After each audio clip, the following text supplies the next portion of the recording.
Hello friends, now let us start our next topic, small dealers. I'm sure and confident that you have thoroughly understood the initial 6 topics and you got some time to even revise it. Now we are entering into this next topic, small dealers. By the way, in your ICA material there's nothing called as small dealers, and please understand that our sequencing of chapters may not match that with ICI sequencing of chapters, and that is because of the logical understanding that we have understood and we want to convey you is framed in a different manner. So this chapter is not at all there in your ICA module as small dealers. Now when you are going to discuss about small dealers, basically we are going to discuss about two types of people. Those people who are covered by your exemption scheme and those people who are covered by your composition scheme. Those people who are covered by your exemption scheme and those people who are covered by your composition scheme. Basically, these two parts or these two topics of exemption scheme and composition scheme is given by your ICI in two separate topics along with the other parts of that topic.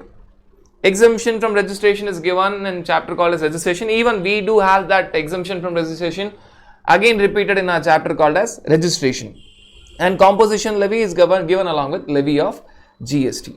Right, but we have taken it as a separate topic to make sure that you understand it clearly, and from your exam perspective also is one of the very important topic. You for sure cannot have a question paper without having a question on exemption scheme or composition scheme. At times you have questions on both exemption scheme as well as composition scheme. Now, like we do always, first let us see the bird's eye view of this topic. Let us understand the sections and the rules under this topic so that you clearly know that what are the sections and what are the rules that you are going to discuss in this topic. Now, when you talk about exemption scheme, basically if I can make it very simple, you are talking about a very small person going for this exemption scheme. Right, that is discussed in your section 22, and section 22 is basically a conceptual section, which means that it has got no rules. It is basically covered by section 22. Section 22, obviously there is a notification, and friends, as we always do, notification we discuss when we enter inside a topic. Section 22 is read along with a notification called as notification number 10/2019 CT. Notification number 10/2019 CT. So if I were to write a notification number here, it is notification number 10/2019 CT. Correct. And when you talk about your section 10, it talks about a small person. It talks about your small person. So when I talk about small person, it means that he is better off to do when you compare with very small person. You are talking about a small person. Right. He is not very small, but he is still small. And that is covered under section 10, and you have few rules for section 10. Starting from rule 3, 4, 5, 6 and 7. So when you talk about this section 10, it is also read along with the notification number called as notification number 2/2019 CT rate. CT rate. So when you talk about exemption scheme, it is read along with the notification called as 10/2019 CT. 10/2019 CT. Whereas you have section 10, that is composition scheme, read along with the notification called as 2/2019 CT rate. 2/2019 CT rate. Right. Now, what are we discussing here? We are talking about two types of people. One, a very small person, another a small person. One, a very small person, another a small person. And let us complete the rules as well. Section 22 exemption from registration does not have any rules. It is purely conceptual.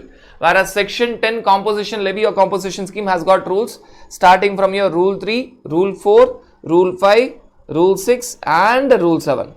Now what is rule 3, rule 4, rule 5 talking about? If at all I want to make it simple, right? 3, 4 and 5. 3, 4 and 5 talks about something called as entry. It talks about your entry. It talks about your entry inside your composition scheme. It talks about your entry. And even when you talk about your rule 7 is also talking about when you are inside composition scheme, this rule 7 will be helping you out. So rule 3, rule 4, rule 5 read along with rule 7 talks about your entry. Now I'll tell, okay, what about exit? Exit is covered under your rule 6. Exit is covered under your rule 6. Now what is rule 3, rule 4, rule 5 read along with rule 7 which talks about entry? Let us understand that. Rule 3 talks about intimation. So if at all you want to enter inside composition scheme, first you have to intimate. So rule 3 talks about intimation for composition levy. Rule 4 tells that if once you have intimated, which is the effective date that you can come inside composition scheme. So rule 3 talks about intimating that yes, I want to go for composition scheme. That intimation you have to give. It's not permission, my friends. It's only intimation. It's only intimation. It's not permission, my friends. It's only intimation. And after you intimate, it is not that immediately you will be entering inside composition scheme. The entry date or actual entry date is nothing but effective date of composition scheme. So rule 3 talks about intimation for composition levy. Rule 4 talks about effective date for composition levy. Rule 5 talks about conditions and restrictions when you are under composition scheme. So rule 5 basically talks what are the conditions that you have to fulfill when you are entering inside composition scheme, and once you are inside composition scheme, what are the conditions and restrictions that you have to follow. Basically condition is at the entry point. So what are the conditions that you have to follow before entering inside composition scheme, and once you are inside the composition scheme, what are the restrictions that you will have to make sure that you are still inside composition scheme. So rule 5 talks about conditions for entering inside composition scheme as well as restrictions when you are inside composition scheme. And when I said entry is discussed in 3, 4, 5 along with 7. 7 talks about a scenario where when you are inside composition scheme, what are the rates that you have to apply while paying composition tax. What are the rates that you have to apply when you are paying composition tax? That is the subject matter of rule 7. Right? Friends, when you talk about two schemes that we are discussing in this chapter, they are exemption scheme and composition scheme. When you talk about exemption scheme, it is nothing but purely conceptual. It is section 22 which gives exemption from registration. When you talk about composition scheme or composition levy, it is discussed under section 10. Read along with 3, 4, 5 and 6, 7. 3, 4 talks about intimation for composition scheme, rule 3. Rule 4, when you intimate, you are not automatically entering inside a composition scheme.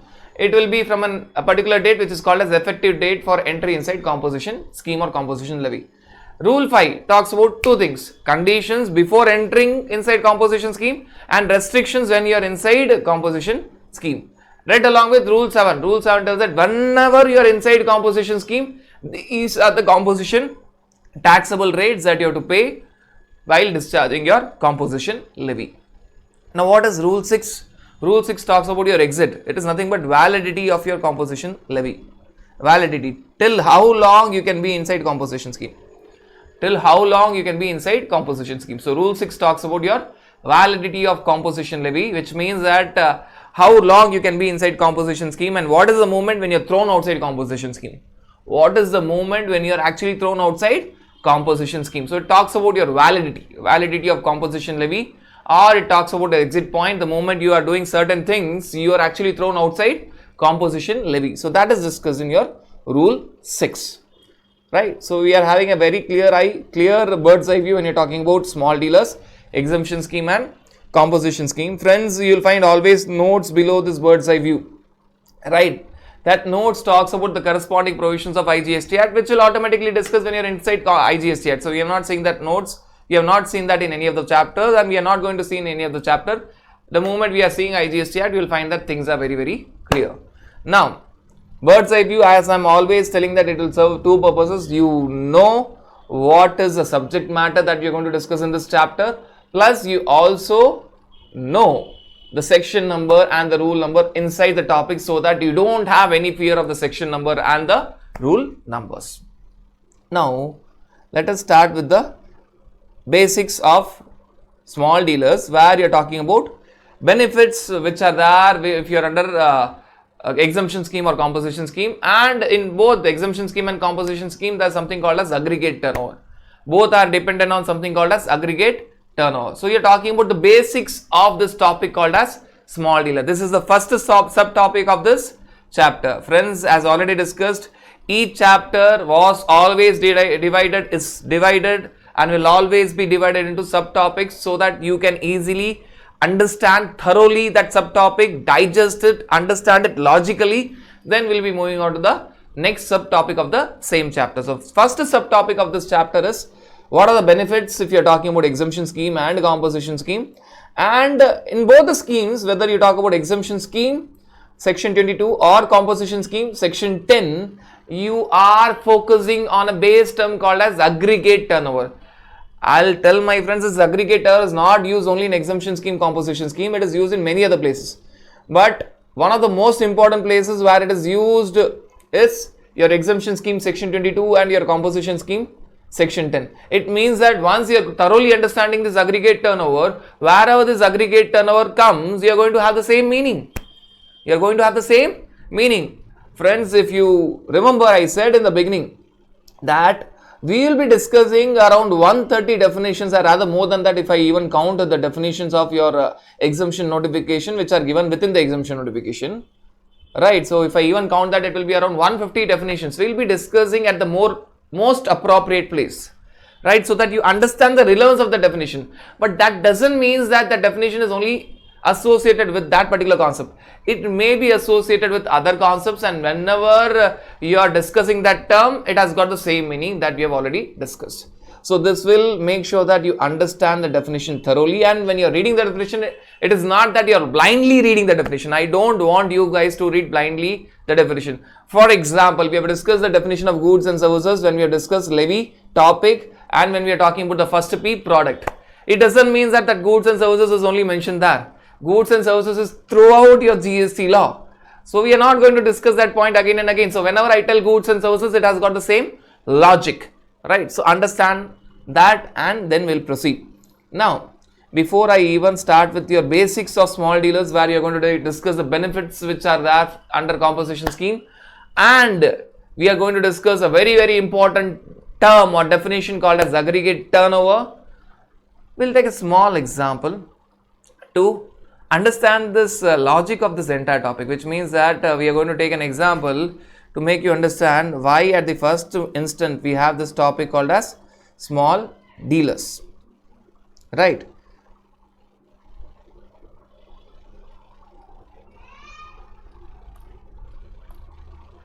Now let us take, there are three persons. Let us take an example where you are talking about three persons.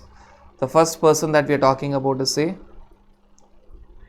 Namo, and the second person, rather, we'll take more logical example now. We'll talk about, say, SSR, right, Sushant Singh Rajput, and then we'll talk about, say, SL, or rather the right term would be SK, right. So you're talking about the second person, say you're talking about your star by name SK, by name SK, Salman Khan, right. And let us talk about Kingpin, KJ, Karan Johar, right. Now why we have taken these three examples? To explain what is the intention or what is the logic that they are trying to tell. So you are talking about a very small person,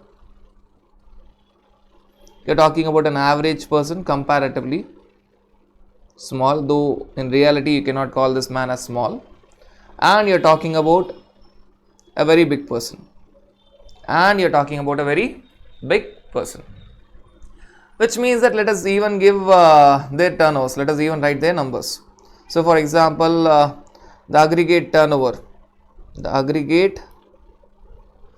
turnover of SSR is, say, 5 lakhs, and aggregate turnover of SK is, say, 1 CR, and the aggregate turnover of KJ is, say, 100 CR. This is aggregate turnover of SSR, SK and KJ, right. Now when you talk about the first person, SSR, He tells that I am in no position to comply with the complications of GST law. He tells that I am in no positions to comply with the complications of GST law. Rather, as we have taken this example, we'll deviate from this topic a bit and let us even try to understand the real life situation. Right, I have taken this example thinking of something, right? A star or a to-be star, Sushant Singh Rajput, decided that he'll end his life just because he was not able to cope up with the industry. Obviously, we are talking about nepotism and groupism, where the other people, other big shots, made sure that they will rule the industry and they'll not allow the outsiders, the so-called outsiders, to sustain in the industry. Right? We don't know what is the reality, but we know for sure that there is nepotism and groupism. So we are not entering into the facts of the case, and we don't want to discuss this thing because it has been discussed a lot of times. Now you may tell that, sir, while discussing, we are discussing GST. Why we are discussing all these aspects? Friends, understand that when you are writing your CA exams, you think that CA is the only goal, CA is the only target, right, that you have to achieve now. Believe me, once you are qualified, you don't know what you have to do. A freshly qualified chartered accountant will be the most confused person on this planet. And thereafter, you have to understand the way to lead your life. You may be going for, say, practice, or you may be going for your industry, or you may be even starting your coaching classes. Right? You have various options. You may not be doing anything which is in the CA line. You may start your own business. You may be an entrepreneur. So it doesn't make any difference. But luckily, we are into that profession where this nepotism and groupism does not exist to much extent. Groupism may be at times, but nepotism really does not exist. Now, why I am discussing this topic? Whether in life it is wise enough to give up your life itself. I don't know what difficulty Sushant Singh was going through, so I am not having any rights to comment on that. Maybe it is beyond our imagination, that the pain that he was going through. But understand that giving up is never a choice. If you give up, then rather you don't know what happens after that, correct? At least if you give up your life, then you really don't know what happens after that. If you give up something else, something materialistic, say you're giving up your bike or something else, then at least you are at least there to understand the consequences. Giving up your life, you'll not be in any consequences. Second thing, you don't know the pain that your family members and friends will go through. Right? I do understand that some of you would have already gone through depression, and some of you may be having tough times in coming future. Right? Life is all about ups and downs. It is always about ups and downs, and it is always about how you face that downs and as well as ups. Both really matters. How you tackle life when you're at your very down, and how you behave when you're at the topmost category. So it really does matters. Right, when you are at the upside, it will decide your character, who you really are. So I'm not discussing that. Right, people will come to know that who you really are. And I hope that even when you're at the top side, make sure that you always be humble and down to earth. Right, don't lose your human nature. Right, it is now difficult to find human nature within so-called human beings. Now when you're at your down, understand that, share things, discuss things. And now people are coming online and telling that this is my number, you can call me always. It really doesn't happen. No, it doesn't work in that way. Talk to your friends, talk to your family, right? Talk to someone you can trust upon. And even if that person is not so wise person, he'll be in a position to at least tell something. Right, whether or not he's doing something, your pain will come down automatically when you share something. Right, so you may have a lot of people around you where you see that yes, this happens to be my best friend, or he's my good friend, not necessarily best friend, maybe a good friend. Or forget about that, talk to your family, your brother, your sister, your mom, your dad. Talk to them. Right, they will motivate you, and when you see them and when you see them crying along with you in your grief, or when you're down and they're also sharing your sorrow, you'll think that no, giving up is not at all a solution. Not at all a solution. Right? and you may be having much tougher times than Sushant Singh had, right? You may be also feeling the same thing that he felt at that point of time. But make sure that you have to think of life beyond that point. There is never ups and downs which is going to remain forever for any person. Let it be the biggest person or the richest person in India or the poorest person in India.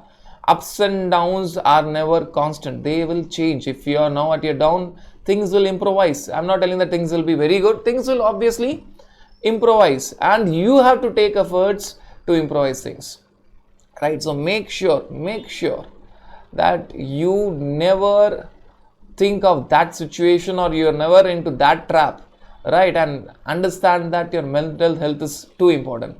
And when you're down, it is all the materialistic thing that makes you come down, right?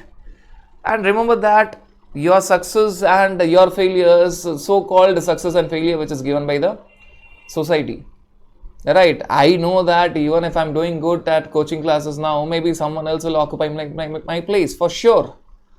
For sure, it is going to happen. So I have to be prepared for that. Now, I have to be happy at times with what I have. It is not that I'm trying to tell you that don't work hard. No, work hard. You have to be happy and content with what you have. And even if you're really sad, even if you've lost something very precious, make sure that your life is the most precious thing that you have. There is nothing precious than your life. Right, let us again come back to the example. And remember, my friends, CA is only part of your life. And resting, the way you live, the way you walk, the way you talk, defines your life. So make sure that you do it wisely, or you define your life wisely. Right. Now let us talk about this person, SSR, who's very, very small person. Right. Let us assume that his turnover is 5 lakhs. SK, who's a small person, his turnover is say 1 CR. And KJ, you're talking about a very, very big person whose turnover happens to be 100 CR. Now, SSR tells that, see, I am not in a position to comply with the complications or the intricacies of the GST law. So, please leave me apart. Right. So, you're talking about very, very small person. He can go for exemption scheme. He can go for your exemption scheme. So, what he can do? He can tell that I want to opt for exemption scheme, where he is not required to take any registration, he is not required to make any payment, he is not required to file any return, he is not required to take a registration, he is not required to pay any taxes, and obviously he is not required to file any returns. Or it is his option. He can tell that no, I'll go for composition scheme, which means that he has to get registered. He has to make payment, but now payment will be not on monthly basis, it will be on quarterly basis, and payment will be at a lesser rate. And he is required to file return, and obviously now is not required to file monthly return, he will be required to file yearly return. So things are simple for him.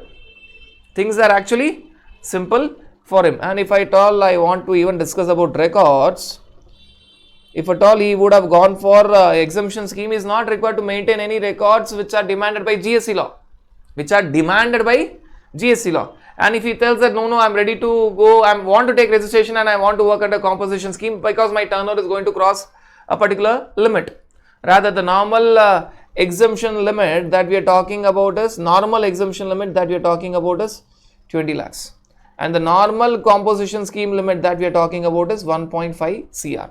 These are the normal limits. Exemption limit 20 lakhs and composition scheme limit 1.5 CR. These limits will change in special scenarios, but these are the normal limits. So SSR could have taken another decision where he would have said that no, I don't want to go for exemption scheme. My turnover is going to cross 20 lakhs for sure. I want to go for composition scheme. He has to take registration. He has to make payment, but now not monthly payment. He has to make quarterly payment. He is required to file return, but not monthly return, yearly return. He is required to maintain records, but not all records, but some lesser records. He may even decide to take registration under regular scheme. Regular scheme, everything is very normal for him. He may tell that no, I will take registration and I will not opt for composition scheme. I will make payment, and this payment will be made under on monthly basis. I am ready to file return, and when I am filing my return, I have to again file my returns on monthly basis. I am ready to maintain all the records, and the records will be detailed records. Now the records will not be lesser records, it will be detailed records. Now what I am trying to tell, he is having all these three options open for him. Composition scheme as well as exemption schemes are optional. He is having all these options open for him. SSR, who is actually a very small person having an aggregate turnover of 5 lakhs, which is within the normal exemption limit of 20 lakhs. What he can do? He can think of exemption scheme where he can think, okay, I need not get registered under GST. I need not make any payment. I need not file any returns. I am not required to maintain any records as per GST law. I am not talking about other laws. I am not required to maintain any GST records, right, or records as per GST law. Or he may decide and think of getting registered under composition scheme. He may feel that no, my turnover is going to increase about 20 lakhs, so let me take registration now itself. So he will take registration then if he is going for composition scheme, but he has to make payment a lesser payment, comparatively lesser payment, and he has to make payment on quarterly basis. So payment is lesser payment plus it is on quarterly basis, and he is also required to file return, but now return to be filed by composition scheme is yearly once. He is required to maintain records, but that records as per GST law will not be so much detailed. It will be comparatively lesser records. So he has to take registration if he is going for composition scheme. Payment will be on quarterly basis and payment will be comparatively less. Why less? We'll discuss. Return filing will be on yearly basis, and he is required to maintain records as per GST law, but comparatively lesser records. Now he may think of getting registered under regular scheme. Now you may wonder, so why SSR will go for regular scheme? He may think of going for regular scheme because he wants to take the benefit of input tax credit. Because if you are not registered, you cannot enjoy your input tax credit. Or because his customer is wanting GST bill. His customer understands that if he is not giving GST bill, he is not in a position to take input tax credit. Therefore, if you cannot take your input tax credit, your cost increases, and if your cost increases, your price will increase. So either because he wants to take his input tax credit, or his customer is demanding GST invoice, or because his customer is demanding GST invoice. Either or. So he may go for regular scheme for any of the reasons best known to him. Basically, there are only two reasons. Either he wants to enjoy his input tax credit, or his customer is telling that no, you please get registered under GST so that you can take your input tax credit, and if you can take your input tax credit, you will be having your cost reduced and your selling price will reduce. You charge GST to us because their customer are in a position to take input tax credit. So they don't want to break this credit chain, right? It is either or. So he is going to get registered under regular scheme. Under regular scheme, he is required to get registered, make monthly payment, normal tax payment, not lesser tax, normal tax payment, that is 5%, 12%, 18% or 28% as the case may be. File monthly returns and maintain detailed records which are required by GST law. So that is all about our SSR. If he is very small person, he has got all these three options. Now, what if we are discussing about a small person, SK being a small person, his turnover happens to be 1 crore. What he can do? Now, he can either go for composition scheme. He cannot think of exemption scheme. Why? His turnover is more than the exemption scheme limit of 20 lakhs. So, he cannot think of exemption scheme. He can think of composition scheme where he has to get registered. He has to pay tax on quarterly basis, pay lesser tax on quarterly basis. He has to file his returns which is on yearly basis, and he has to maintain records which is comparatively lesser. He has to maintain records as per GST law, but few relaxations are there for him. Or again he is having an option, or he can go for regular scheme where he has to get registration, he has to make payment now on monthly basis, or he has to file returns on monthly basis, and he is required to maintain records which are detailed records as per GST law. So now this small person, we are not talking about very small person, we are talking about small person. This small person either can think of composition scheme or he can go for a regular scheme. If at all he is going for composition scheme, friends, as already discussed, what will happen? He has to take registration, but under composition scheme. Should he make payment? Yes, comparatively lesser payment, and payment will be made on quarterly basis. 2 points, lesser payment and quarterly basis. Should he file his returns? Yes, but on yearly basis. Should he maintain records as per GST law? Yes, but comparatively lesser. So he is getting few relaxation. Now he can also think of getting registered under regular scheme, as already discussed. Why this person who is actually eligible for composition scheme will go for a regular scheme? Because he wants to enjoy input tax credit, or his customers are telling that please be registered and give us GST sales invoice. Give us GST sales invoice, because they don't want to break the credit chain.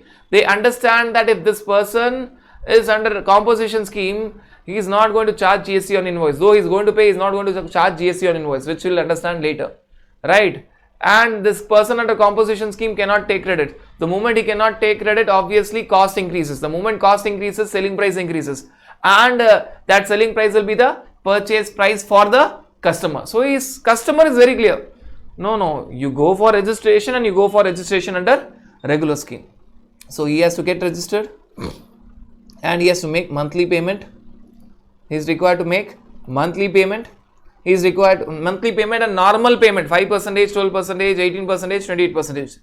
Not lesser payment, normal payment, and that too on monthly basis. File return on monthly basis and maintain detailed records.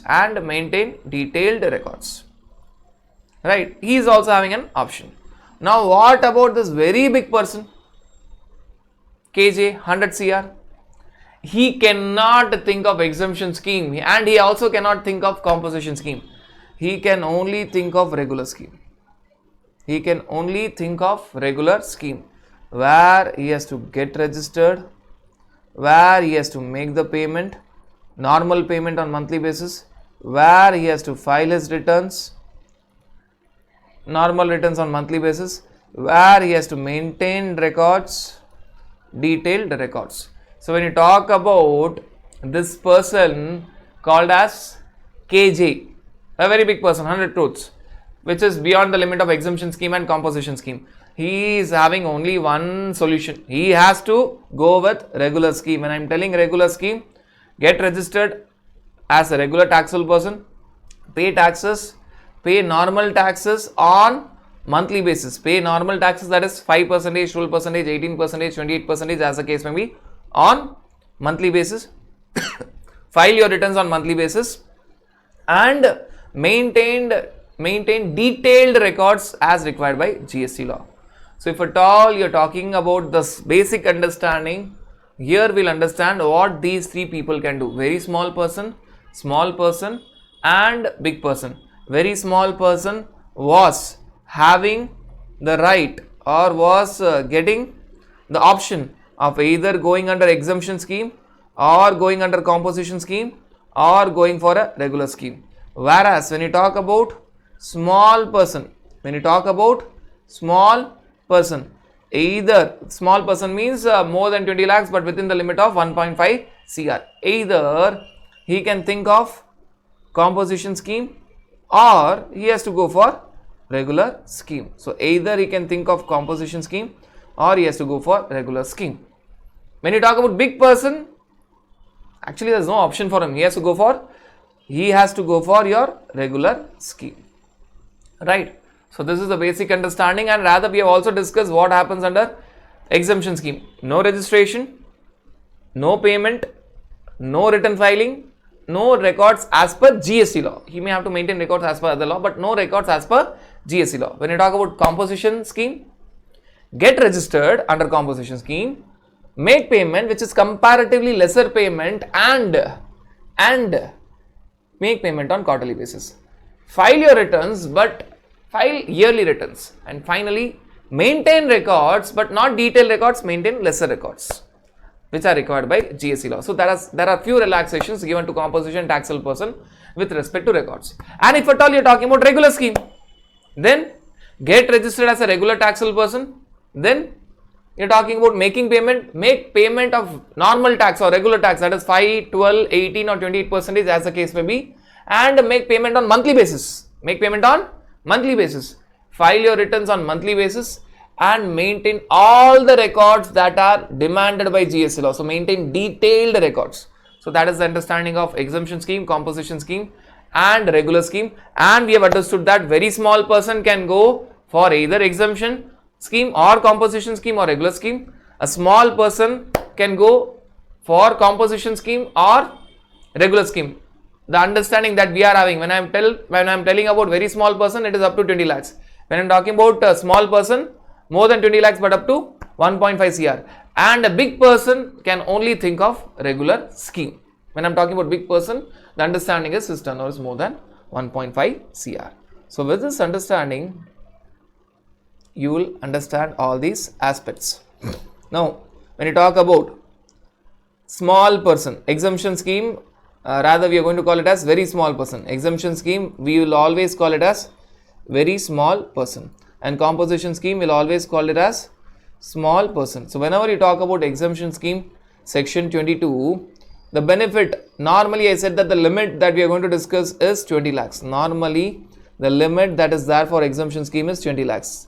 The moment I was telling 20 lakhs, I said normal limit is 20 lakhs, but there are special limits also. What are the special limits that you have? The normal limit of exemption scheme is 20 lakhs. Special limits are 40 lakhs and 10 lakhs. So there are two other limits, 40 lakhs and 10 lakhs. But what is the normal limit? The normal limit is 20 lakhs. The normal limit for exemption. So the moment you talk about exemption scheme, normally you should think of 20 lakhs. But wait, exemption limit can also be 40 lakhs and 10 lakhs in special cases. In special cases. What are those special cases? We'll discuss. Now, when you talk about composition scheme, normally composition scheme, the moment I tell composition scheme, the normal limit that you should think of is 1.5 crore. There are special limits in terms of 75 lakhs and 50 lakhs. Normally, when I tell about composition scheme, you should think of 1.5 crores. What are the special limits of composition scheme? It is 75 lakhs and 50 lakhs, right? So if I am telling you what is the normal limit for exemption scheme under section 22, it is 20 lakhs.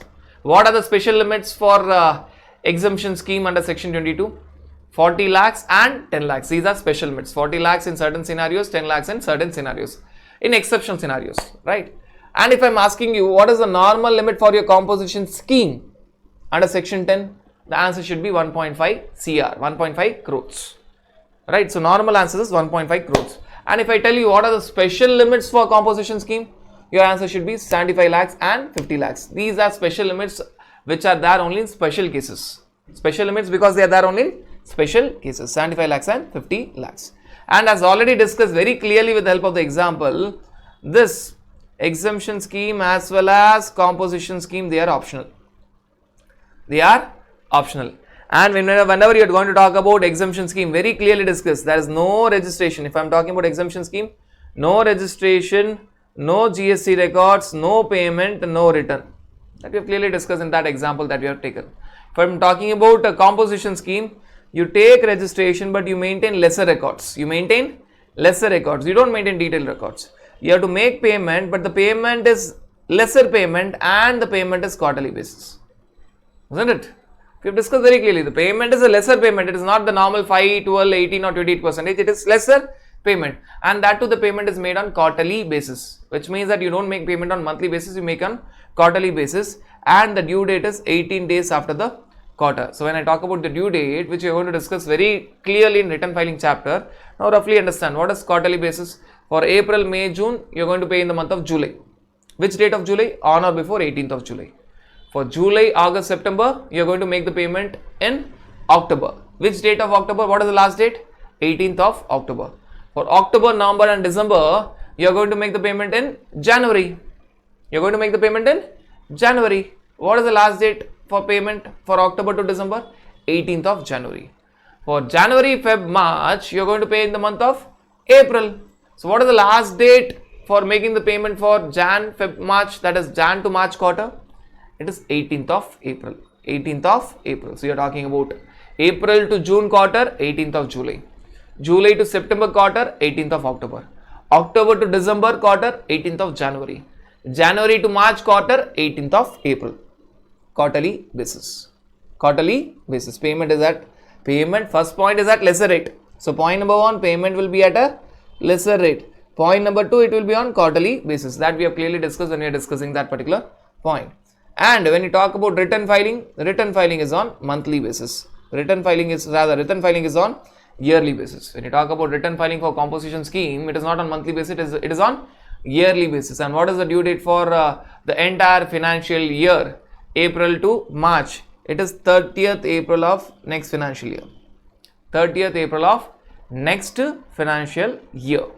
Right. So if I am telling that you are talking about financial year, say, you are talking about financial year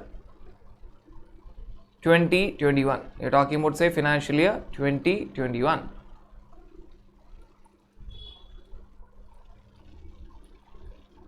Right. When it is all about payment, what will happen with the payment? When it is all about payment, payment is lesser payment and it is on quarterly basis. When you talk about return filing, it is on yearly basis. So when you talk about the payment, April to June, July to September, October to December and Jan to March. April to June, it will be 18th of July 2020. July to September, it will be 18th of October 2020. We are talking about financial year 2021. October to December 2020, it will be 18th of Jan 2021.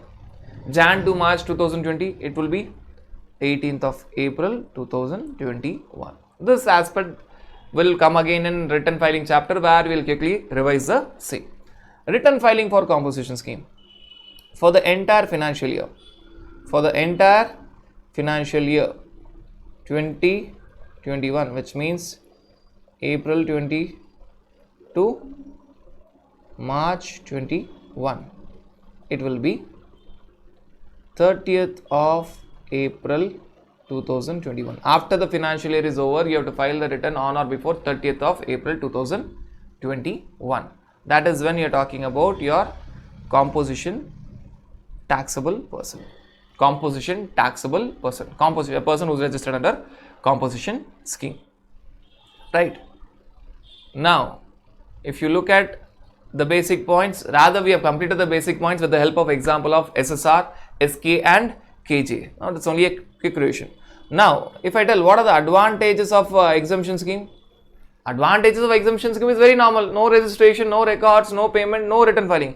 Now, what are the advantages of composition scheme? We are discussing about what? We are discussing about advantages of composition scheme and disadvantages of composition scheme. Advantages of composition scheme and disadvantages of composition scheme. So what are the advantages of composition scheme? A low rate of tax. I said lesser payment, a low rate of tax. That we'll discuss what is the rate of tax. Simple procedure, which means that a very simplified procedure, because they are not required to maintain all the complex records. Very simplified procedure for such taxpayers. Simple calculation of tax. There's no complexity of 5%, 12%, 18%, 20%. The rates are very simple. Either it is 1% or 5% or 6%. This 5% is not the normal 5%. 1%, 5% or 6%, and very simple calculation. Whatever is your sales multiplied by that rate, because you don't have input tax credit. This is one of the disadvantages. That is a simple calculation because you cannot take input tax credit. Now, rather, when you don't take input tax credit, that happens to be one of the disadvantages. Why? If you don't take input tax credit, it will increase your cost. And if it will increase your cost of purchase, it will increase your selling price. So that is one of the disadvantages also. But obviously that's a very simple calculation. Whatever is your sales multiplied by a simple rate. The rate of composition scheme is 1%, 5% or 6%. And mind you, this 5% is not that normal 5%. It is a very special 5%. 1%, 5% or 6%. And the last advantage that we have clearly discussed, quarterly payment and yearly filing. quarterly payment and yearly filing of return. Quarterly payment of tax and yearly filing of return. Right. So these are the certain advantages of composition scheme, where you have a very low rate of tax at the time of payment, and it is a very simplified procedure. Therefore, there is a very simple calculation of tax, and one of the main advantages being you make quarterly payment of tax and the filing of return is yearly basis. Now, let us talk about this disadvantages of composition scheme. The moment you are under composition scheme, you cannot take input tax credit. Friends, right in the first topic, we have clearly discussed the moment you cannot take input tax credit, it gets added to your cost. And the moment it gets added to your cost of purchase, your selling price will obviously increase. So that is one of the disadvantages. And another disadvantage is no collection of composition tax. Normally, indirect taxation, you can shift the burden. Normally, indirect taxation, you can shift the burden. But if you are under composition scheme, you cannot shift the burden, which means you are going to pay a lesser tax, composition tax, but from your own pocket. You are going to pay lesser tax from your own pocket. From your own pocket. Again, if I were to explain this in a very simple part, very simple understanding, I would have taken a very simple example to make you explain that. If at all, you are talking about a regular taxable person and you are talking about a composition taxable person.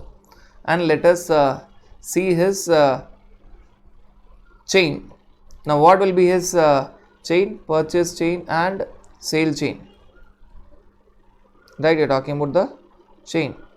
Purchase chain and sale chain. So, when you talk about his chain, let us even say there, see there, purchases and sales. Right. Now, when you talk about the purchases of regular taxable person, then we will discuss about the sales. Then we are going to discuss about the sales. Right, purchases and sales. On purchases, regular taxable person can enjoy input tax credit. And on his sales, regular taxable person will pay output tax, but this output tax will be collected from the customer. And moreover, when he is paying his output tax, how is going to discharge? Output tax less input tax credit. Less input tax credit. So what he is going to pay is actually net output tax. This we have clearly discussed in the basic topic GST in India. So that will be an advantage. You can take input tax credit. The moment you take input tax credit, it is not added to the cost. The moment you take input tax credit, it is not added to the cost. Therefore, your selling price is less. And whenever you are collecting output tax, you collect it from the customer. You don't pay from your pocket. That is shifting of tax burden. So when I said you collect it from the customer, that is shift of your tax burden. Right. Now, when you talk about a composition taxable person, what happens? When you talk about his purchases, can he take input tax credit? He cannot take input tax credit, though the previous supplier would have charged tax, but he cannot take input tax credit. The moment he cannot take input tax credit, it is added to the cost. Regular taxable person was in a position to take input tax credit, therefore it was not added to the cost. The composition taxable person is not in a position to take input tax credit, therefore it is added to the cost, which means that his selling price will automatically increase. And when he is selling, what he is going to do? He is going to pay composition tax, output tax, which is nothing but composition tax, which cannot be collected. It cannot be collected from the customer. So this composition tax cannot be collected from the customer, which means that there is no shift of tax burden, which is a normal understanding of indirect taxes, which means that you can shift the tax burden, but here you cannot shift the tax burden. And when you cannot shift the tax burden, right, what will happen? You have to pay this output tax from your pocket, and that too you don't have any input tax credit, so you cannot have any input tax credit. The entire output tax you have to pay from your pocket. What is the first disadvantage? That's the first disadvantage is he cannot take the credit, therefore his cost is increasing, which will result in increase in selling price. What is the second disadvantage? The composition tax or the output tax that a composition taxable person is going to pay has to be paid from his pocket. He cannot collect. There is no shifting of tax burden. He cannot collect. So he has to pay from his pocket. So that is the understanding, or that is the difference between you're talking about your regular taxable person and your composition taxable person. And we were trying to understand the disadvantages of composition scheme. 1, you cannot have input tax credit on your purchases or inward supply. 2, you cannot collect output tax on your sales or outward supply, which means that output tax is always paid from pocket, and it also means one more thing. It is always paid from pocket and it is always paid in cash. It is always paid in cash because you don't have any credit. It is always paid from pocket and it is always paid by cash because you don't have any credit there on your purchases. So these are the disadvantages of composition scheme. On your purchase end or inward supply end, you cannot take your input tax credit. On your sale end or outward supply end, you cannot collect your output tax from the customer, which means that there is no shifting of tax burden, which means that you have to pay your output tax from your pocket. Rather, it is also a disadvantage for the customer of composition taxable person. Why? The customer of composition taxable person will also not be in a position to take the credit.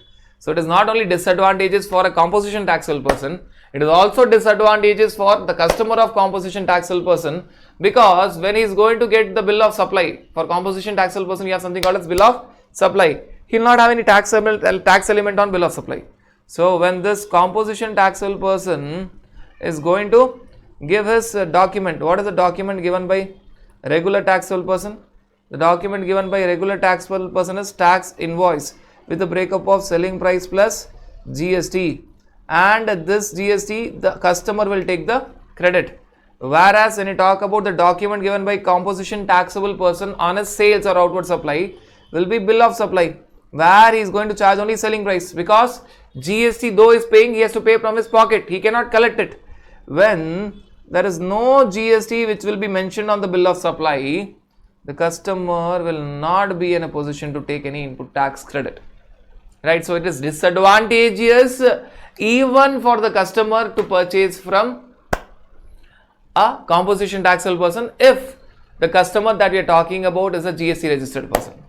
So if the customer happens to be a GST registered person under regular scheme where he is eligible for input tax credit normally, but when he is purchasing from your composition taxable person, he will get a document called as bill of supply. He will get a document called as bill of supply. He will not get tax invoice, he will get a document called as bill of supply, where there will be no GST on that document, though that composition taxable person pays composition tax, but he pays from his pocket. Therefore, it will not be reflected on your bill of supply, and therefore the customer is not in a position to take input tax credit.